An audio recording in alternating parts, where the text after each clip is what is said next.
good morning, good afternoon, good evening, wherever you may be. Welcome to Opinions and A-Holes, where everyone has an opinion and everybody have an A-hole. Some of our opinions have us coming off as A-holes, and we're just simply telling the truth as we see it. I think I'm going to stick with that one right there. I have to practice it a few more times, but nonetheless, I want people to know delayed don't mean denied. Well, I told you in my last video before I went to therapy, and after therapy I decided to clean out the damn trash can, and I spilled, and me and bleach don't get along. I got bleach spot on all my clothes. So I got bleach spot on my clothes. I should know better by now. If I know I don't get along with something, why I keep messing with it? And when I'm cleaning something, why I keep putting something that I deem decent or to wear whatever on to clean something with some bleach on it?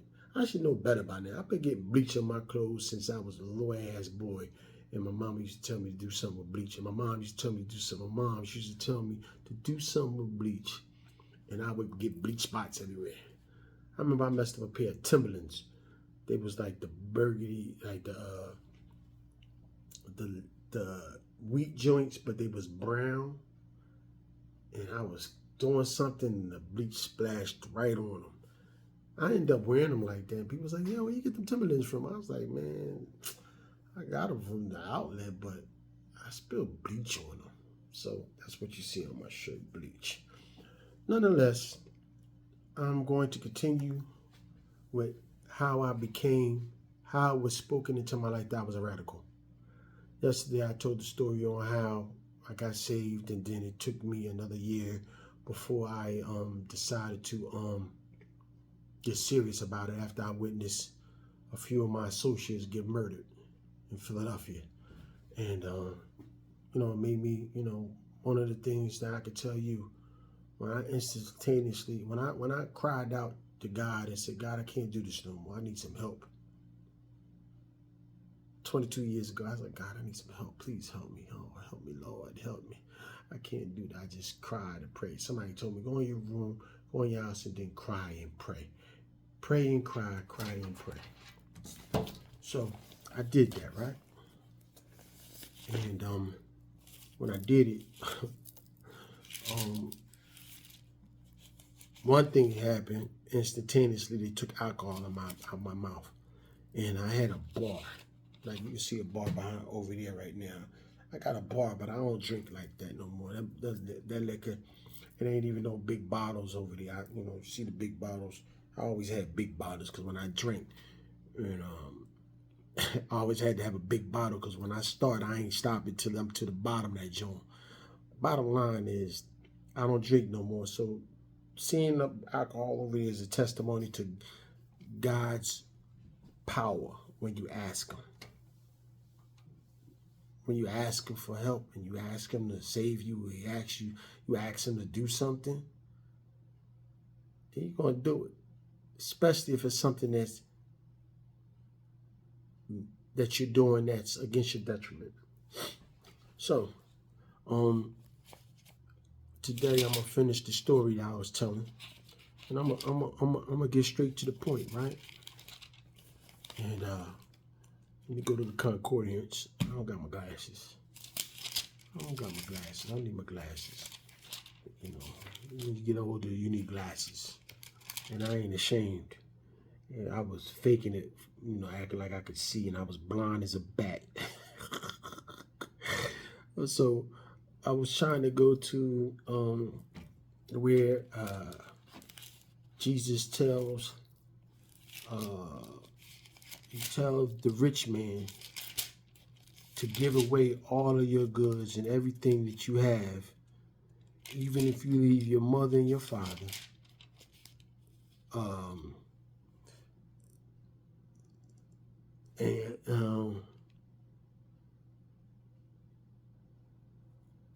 And he basically, the parable was that I want to get to it because I want to read it and then explain where I was at. So I told told the story on how I lost my job and I had got the years mixed up. When the incident happened to me on the bus, it was April 3rd, 2003, April 4th, 2003. That date is significant because that's the day I lost my job.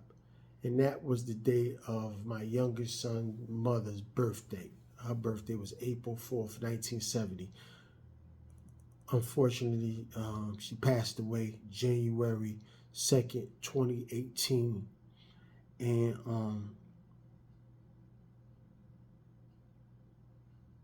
I was hurt more so for my son more than myself, because, you know, although we had a child together, I had told her that I didn't want to be with her because whatever opportunity and that's where I tell people, if you sleeping with somebody or you laying around fornicating or having sex or whatever with somebody and you really ain't feeling them, you don't need to be doing it.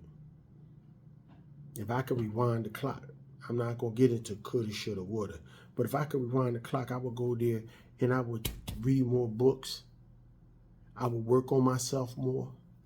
I would focus on what I was doing because I did some good things, but I always was trying to have more irons in the fire, and the fire eventually went out because I was spreading myself thin. You know what I mean? You only could do, you could multitask, but if you're trying to build something, you have to focus on the foundation first before you try to start putting up the walls. If your foundation is not on solid ground, which I equate to God Almighty, Jehovah Jireh, Jehovah Nisi, I call him the divine one because I never had a father but was always a son, meaning that even when my earthly father wasn't there, and I don't know who he is, my Father in heaven was always there. So I was always a son. So I was looking for a man, whereas though I need to look to the heavens above for my Father. You know, and the point of it all is that April 4th, 2003 is when I lost my job. And April 4th, 1970 is when my youngest son Miles' mom was born, and unfortunately she passed away. And losing that job, I went into a depression because people identified me with driving a bus and working for SEPTA. SEPTA is a good job to have in Philadelphia. You know, a lot of people don't want to work. Everybody want to be entrepreneurs, but everybody not cut out to be entrepreneurs. So if I was any young person that was trying to find their way, I would, I told a friend of mine, they had told me when I got hired in 1985, you a quota. You a quota, nigga. You a quota. They just hired enough black people. They just hired you because you black. And I was like, what? I said, no, they hired me because I took my black butt down there at the time and filled out the application. They told me what I wanted to do. They asked me what I wanted to do. And I said, I want to drive the bus. I want to be a part of, SEPTA. I have people in my, that I that was in my family or I associated with it was in my family that worked for them. And they always said what kind of good job it was. And, I learned in school when I was in high school, Mr. Quinn, which Mr. Quinn was my marketing teacher. I had a business class at Overbrook when I was in high school. And Mr. Quinn was my marketing teacher. And one of the things he said, and I like Mr. Quinn. Let me just get on this real quick because, I'm radical and I got sometimes, but when I remember something, I want to talk about it. So Mr. Quinn was cool, older man. He's like 60-something. And, one of the first things he told us in class, if you want to be happy in your life, find something that you would do for free and get paid for it, and you'll never work a day in your life. So being as though I always like to drive, that's what I decided to do. But even in that class, Mr. Quinn had surgery because he had throat cancer, and he was out for a while. Then he came back and he had a stoma because they had to cut a part of his throat out, and he had a stoma. So when he came back to school, he had one of them things where he would talk like this: "Robert, sit down. What are you doing?" So me and my silly self, I just